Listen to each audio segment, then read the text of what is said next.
अस्सलाम वालेकुम। कैसे हैं आप सब? आई होप आप लोग बिल्कुल ईमान और अच्छी सेहत में होंगी। तो आप लोगों से आज हम लोग डिस्कस करने जा रहे हैं डेटाबेस सिस्टम, जिसका जो हमारा फाइनल पेपर है वो मंडे को है 27 को। तो आप लोगों के लिए कुछ इम्पोर्टेंट टिप्स एंड ट्रिक्स आप कह सकते हैं। हम 2 घंटे का प्लान बनाएंगे कि उसके अंदर हम लोगों ने पूरा कवर करना है, ठीक है, पूरी की पूरी आउटलाइन को कवर करना है। लेकिन मैं आप लोगों को ये बात बता दूं कि आप लोग आगे जाने से पहले मेरी जो चैनल है उसको सब्सक्राइब करें और जो वीडियो है उसको एक थंब दे दें, ठीक है। आप लोगों के थंब में कोई भी पेन नहीं होगी मेरी वीडियो को लाइक करने से, इस बात की गारंटी जो है वो मैं आपको दे देती हूँ, ठीक है। अगर कुछ हुआ भी तो देन आप लोग मुझसे ईमेल पे कांटेक्ट करें, मैं आप लोगों को कोई पेन किलर बता दूँ, ठीक है, अगर मेरी वीडियो को थंब करने से, लाइक करने से आपको कोई प्रॉब्लम आती है।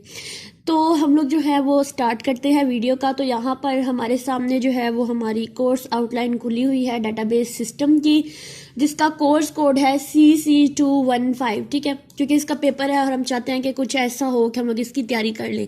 लेकिन हम लोग क्या करते हैं कि हम लोग अपने पास पेपर जो हैं वो ओपन कर लेते हैं, उसके अकॉर्डिंग जो तैयारी करने लग जाते हैं। और चूंकि आप लोगों को इस बात का पता है कि ये सारी चीज़ें चेंज हुई हैं, ठीक है, इसके अंदर न्यू न्यू फीचर्स जिस तरह मोबाइल ऐप के अंदर आते हैं, इसी तरह हमारी आउटलाइन के अंदर भी न्यू न्यू चीज़ें ऐड हुई हैं, ठीक है।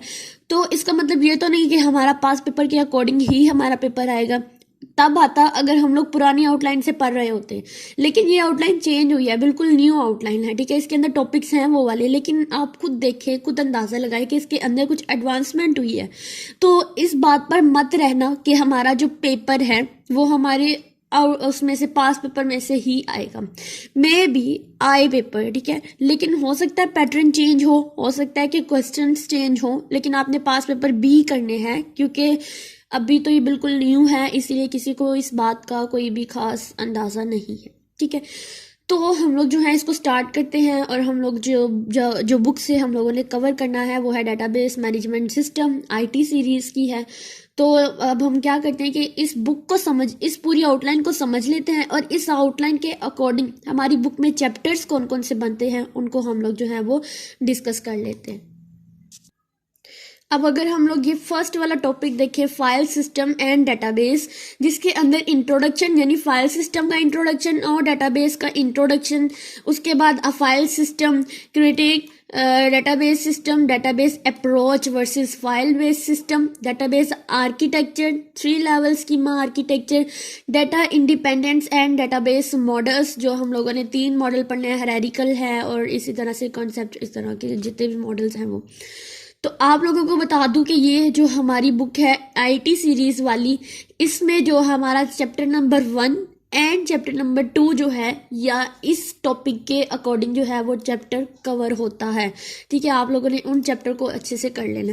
उसके बाद है इंट्रोडक्शन टू RDBMS, जिसमें लॉजिकल व्यू डाटा है, एंटिटीज एंड एट्रीब्यूट्स है, टेबल्स एंड देयर कैरेक्टरिस्टिक्स है, की रिलेशनल डाटा मॉडल्स है, एट्रीब्यूट स्कीमास है, tuples, domain, relational instant keys of relations. ये जो सारे के सारे chapter number 3, chapter number 5, chapter number 6, ये जो 3 चैप्टर हैं वो इन टॉपिक्स को, जो इंट्रोडक्शन टू RDBMS है, इसको कवर कर रही हैं। उसके बाद हमारे पास जो रिलेशनल अलजेब्रा है, रिलेशनल डेटाबेस ऑपरेटर्स हैं, सिलेक्शन, प्रोजेक्शन, ये हमारे चैप्टर नंबर 5 के अंदर आ रहे हैं, ठीक है। तो यहाँ तक का जो है, उसके बाद जो ER मॉडल्स हैं, अगर हम ये भी बात करें तो ये भी हमारे चैप्टर नंबर 3 के अंदर ही आ रहा है। और नॉर्मलाइजेशन की बात करें तो ये हमारे चैप्टर नंबर 5 के अंदर आ रहा है। और एक और टॉपिक आपने जो कराऊंगी मैं इंशाल्लाह आप लोगों को, वो डीनॉर्मलाइजेशन है, यानी जो हमने नॉर्मल फॉर्म के अंदर कन्वर्ट किया था उसको दोबारा से पहली फॉर्म में कैसे लाना है, उसको डीनॉर्मलाइज कैसे करना है वो। उसके बाद अगर हम लोग नेक्स्ट चले स्ट्रक्चर क्यूरी लैंग्वेज की तरफ, यानी आप लोगों का ये जो यहाँ तक का टॉपिक है, चैप्टर नंबर 4 को निकाल के चैप्टर नंबर 1, 2, 3, 5 एंड 6, ये 4 से 5 चैप्टर जो है ये आप लोगों के इस आउटलाइन के अंदर इतना कवर हो रहे हैं।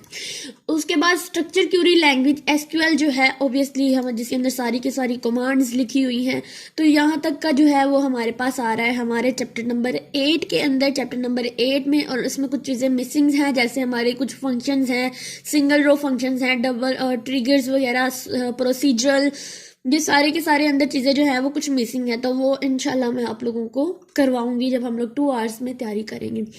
उसके बाद हमारे पास database design, the system development, life cycle, database life cycle, ये वाले जो हैं, ये जो ट्रांजेक्शन मैनेजमेंट एंड कंकरेंसी है, ये तो आई थिंक आप लोगों का जो चैप्टर नंबर 8 के बाद जो हमारे चैप्टर नंबर जो 9 है, 10 है और 11 है, इसको हमने पूरा नहीं करना। इसके अंदर सिर्फ चंद टॉपिक जो हमारे आउटलाइन के अकॉर्डिंग है वो हम लोग कवर करेंगे इंशाल्लाह। तो ये आप लोगों के सामने मैंने पेश किया है, आप कह सकते हैं रिप्रेजेंट किया है मैंने आप लोगों की आउटलाइन की अंडरस्टैंडिंग को, क्योंकि जब तक हम लोग आउटलाइन को अंडरस्टैंड नहीं करते हैं तो हमारी तैयारी जो है वो बस हम करते तो हैं लेकिन वो पूरी की पूरी कॉन्सेप्चुअल नहीं हो पाती, हमें समझ नहीं आती हमने इसको किस तरह से करना और किस तरह से नहीं। तो नेक्स्ट वीडियो जो आने वाली है उसमें ये सारी की सारी आउटलाइन जो है वो हम लोग कवर करने जा रहे हैं with in the 2 to 3 hours, ठीक है। तो इस तरह आप लोग जो है वो पेपर से एक दिन पहले, चूँकि सेकंड टाइम पेपर होता है, तो हम लोग जो है वो पेपर से पहले इसको अगर देख कर भी जाए तो हमारी काफ़ी हद तक अच्छी सी तैयारी हो सकती है। तो आप लोगों ने मेरे साथ रहना है, इस वीडियो में बने रहना है और मेरे चैनल को सब्सक्राइब लाजमी करना है, और अगर नहीं किया तो वो आपको अल्लाह ताला पूछे। अल्लाह हाफिज़।